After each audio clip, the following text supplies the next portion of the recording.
So most people see bees as pests and want to kill them as quickly as they can. Dennis Langlois of Orlando, Florida has a very different approach. He is a humane bee removal expert. He's been doing it for more than a decade. He's known as the Bee Guy. He joins us to explain why he takes this approach. Dennis, thanks so much for coming on. Well, I see you're protected. So why people see bees, they want to spray them with a can of poison and kill them. Why should they not do that? Well, two reasons. Number one is, as a homeowner, the last thing you want to do is leave a bee's nest inside your structure. It'll cause more problems than you could ever imagine. And the other reason is because they're honeybees, and so rather than having them killed, there's a beekeeper that would happily remove and relocate those bees, and we do that all day, every day. So how do you, I'm just assuming that bees don't want to be gentrified and move to a new neighborhood. So how do you convince them to leave?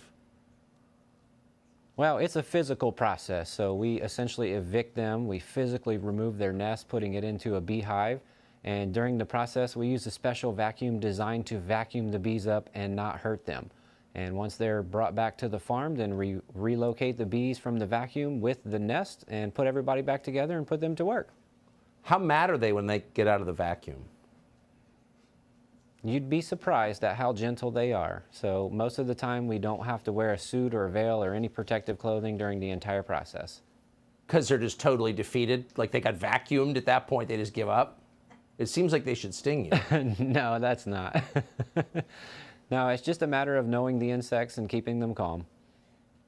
How important, and obviously you have reason to promote bees. I'm very pro-bee myself, I'll just say it. But why are bees important? Well, they produce 1/3 of the food we eat, at least. And of course, they also make honey, which is a sweet, delicious treat everybody enjoys.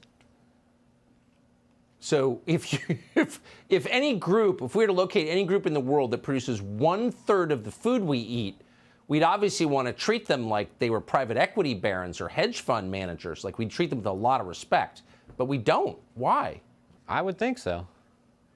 I think it's just some people have a fear of bees, and their knee-jerk reaction is when they see a nail, they go get a hammer.